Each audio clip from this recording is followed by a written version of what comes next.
mahal si Billy at kinailangan lang niyang sagutin dahil wala siyang matitirhan. Bakit wala kang matitirhan noon? Wala kang makakapitan? Bakit?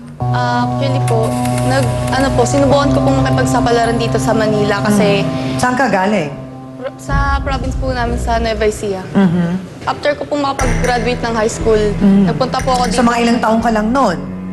16 po nung pumunta ako dito sa Manila.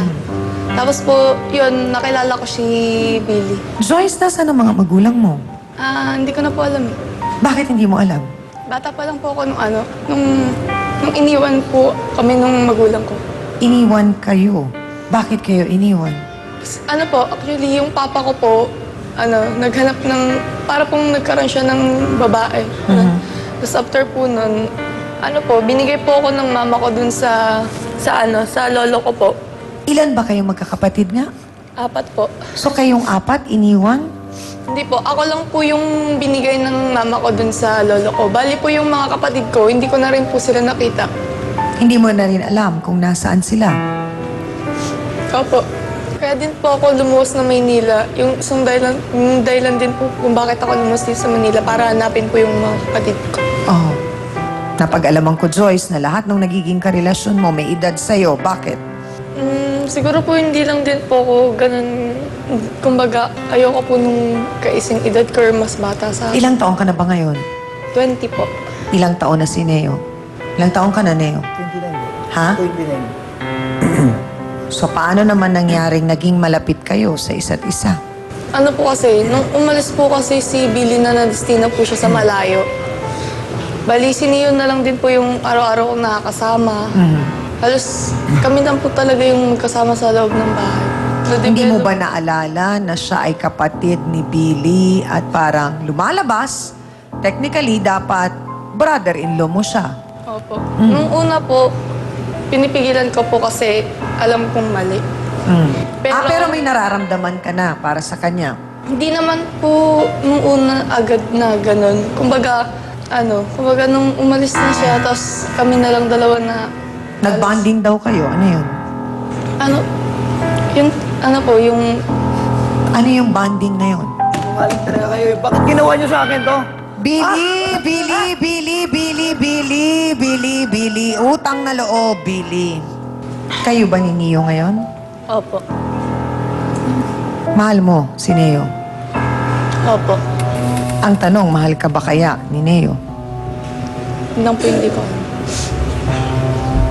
Umalis si Neo nung gabing yun na nahuli kayo. Opo. Bakit nagpaiwan ka?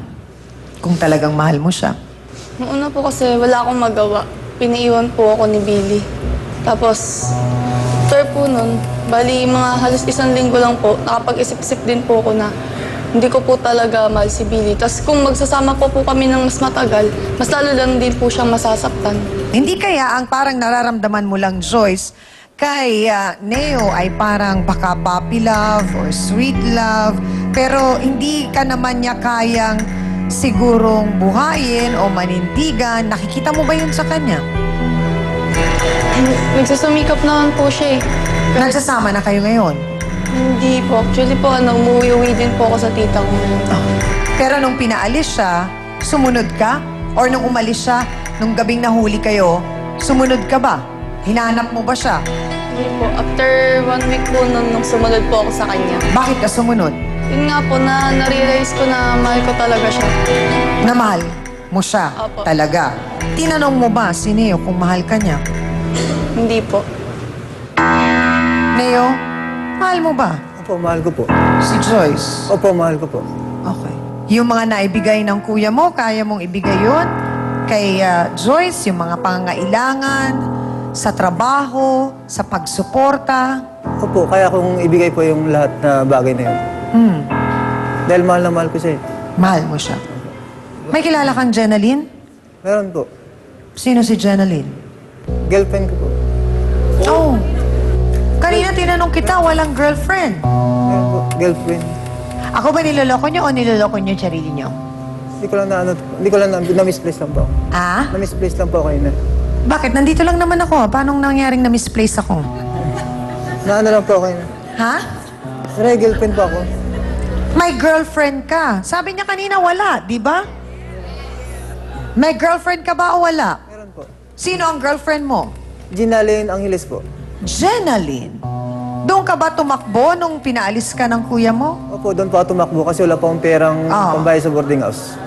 Wala kang perang pambayad sa boarding house. Eh, paano mong nasasabi ngayon na mahal mo si Joyce kung may girlfriend kang Jenaline?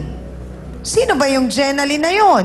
Abay, mabuti pa, alamin na natin. Narito po yung sinasabing, ewan po, girlfriend daw niya. Pero kanina, tinanong ko, wala daw siyang girlfriend. Eh, eto po ang nagbabayad ng inuupahan ni Neo ngayon. At bakit siya ang nagbabayad? Jenaline Angeles, pasok!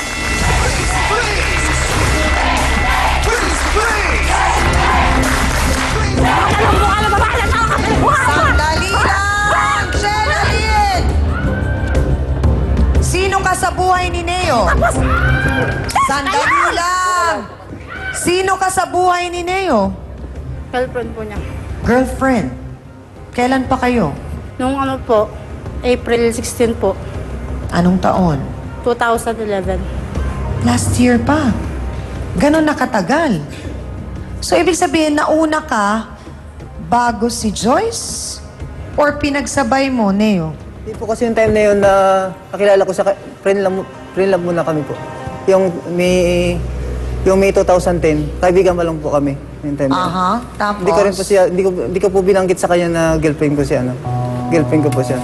Hindi mo binanggit kay Joyce. Mo binanggit tapos nakipag sweet bonding ka pa kay Joyce kung may girlfriend ka na pala. Kasi po, mas mahal ko po si ano eh. Si Joyce talaga eh. Ah, mas mahal si Joyce pero may girlfriend na Jenaline na nagbabayad ng inuupahan niya. Tama ba ako? Parang ganon. Bago lang naman po ngayon ano. Ah, so si Jenaline ang totoong girlfriend ni Neo at itong si Joyce naman ang totoong mahal niya. Abay, tatalakayin pa nga natin ang kaguluhan na yan sa pagbabalik po ng Face to Face. Wow. Ang bigat nung bell. Ang bigat nung shoes. Miss Amy